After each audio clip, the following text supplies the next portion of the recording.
Euzu billahi mineşşeytanirracim. Bismillahirrahmanirrahim. Elhamdülillah ve salatu ve selamu ala Resulillah. Kur'an nelerden bahseder? Kur'an-ı Kerim'in yer verdiği konular değişik biçimlerde kısımlara ayrılmıştır. Bir taksime göre bunlar inanç, ibadet, insanlar arası ilişkiler, ahlaki konular, kainattaki harika ilahi sanatlar ve tarih boyunca ders alınacak ibret dolu olaylardır. Diğer bir tasnife göre bir, kainatın yaratıcısı ve sahibi olan Yüce Allah'ın doğru bir biçimde tanınması. 2. Allah'ın emir ve yasaklarını bize ulaştırmaya aracı olan peygamberlik müessesesinin tanıtılması. 3. Ahiretle ilgili bilgiler. 4. İnsanlar arasında adaletin sağlanmasıdır. Kur'an'ın ana konularını biraz daha açarak maddeler halinde belirtelim. Kur'an insanlara Yüce Allah'ın varlığını, birliğini, büyüklüğünü, hikmet ve kutsiyetini bildirir. Bu konuda onun verdiği bilgiler yanında kendisinden feyz ve ışık almayan bütün filozof ve düşünürlerin sözleri çok sönük kalır. Kur'an insanları ilme, irfana, düşünmeye davet eder. İnsanları gaflet içinde yaşamaktan alıkoyar.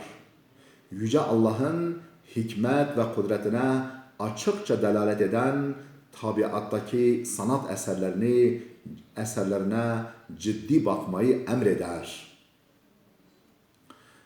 İnsanlara gönderilmiş olan peygamberlerin bir kısmına ilişkin bilgiler verir.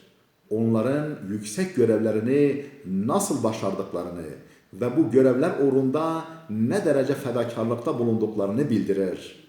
Özellikle de bütün insanların son peygamber olan Hazreti Muhammed'e uymalarını emreder. Geçmiş ümmetlere ait en ibretli hadiseleri, tarihi olayları bildirir ve insanları bunlardan ibret almaya davet eder. Günahkar millet ve toplulukların korkunç akıbetlerini haber verir. İnsanların daima uyanık bir ruha sahip olup Allah'tan gafil olmamalarını emreder. Nefislerinin kötü arzularına uyarak dinden, faziletten yoksun kalmamalarını tavsiye eder. Maddi çıkarlara, geçici dünyalık zevklere dalıp da manevi hazlar ve ahiret nimetlerinden mahrum kalmanın ne büyük bir felaket olacağını bildirir. Kur'an, Müslümanlara dinlerine sımsıkı sarılmalarını, daima hak ve hakikatin yanında yer almalarını ve hakkı savunmalarını tavsiye eder. Her zaman ve her yönden kuvvetli bulunmalarını, her türlü savunma vasıtalarını hazırlamaya çaba göstermelerini emreder. Allah'ın dinini yine Allah'ın kulları olan yeryüzündeki bütün insanlara ulaştırmalarını, maddi ve manevi varlıklarını canla başla korumaya gayret etmelerini ister.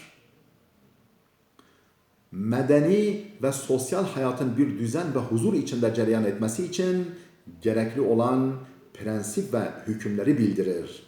İnsanlardan bir takım hak ve yükümlülükleri titizlikle gözetmelerini ister.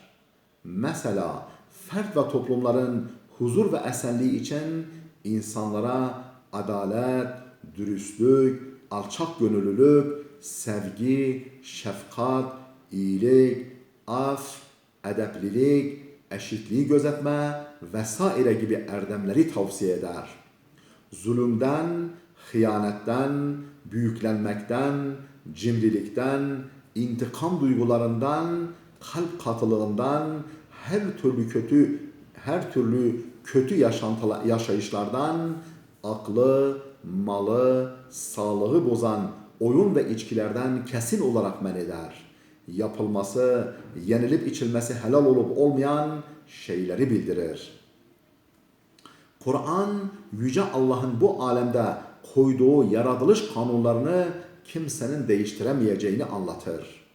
Herkesin bu prensiplere göre hareketini düzenlemesinin gerekliliğine işaret eder. İnsanlara kendi çalışmalarının meyvelerinden başka bir şey elde edemeyeceklerini hatırlatır. Onları çalışmaya, gayret ve faaliyete teşvik eder. Kur'an, Yüce Allah'ın emir ve yasaklarını kabul edip gereğince hayatlarını sürdüren iman sahipleri için takdir edilmiş dünya ve ahiret başarı ve nimetlerini müjdeler. İnançsız ve ibadetsiz kimseleri de bekleyen kötü sonları, cehennem azaplarını hatırlatarak onları uyarır. Kısaca o yüksek üslup ve ifadeleriyle insanları yaratılışlarındaki yüce gayeden haberdar ederek o gayeye doğru sevk etmek ister. İnsanlık teknik ve medeniyette ne kadar ilerlerse ilerlesin, Kur'an'ın getirdiği bu hidayet nurlarından hiçbir zaman ihtiyaçsız kalamaz. Çünkü Kur'an hem insanı hem de bütün bir kainatı yaratan Yüce Allah'ın sözüdür. Kur'an'a ters olan sözde ilerleme ve yükselmeler ise gerçekte gerileme ve alçalıştan başka bir şey değildir.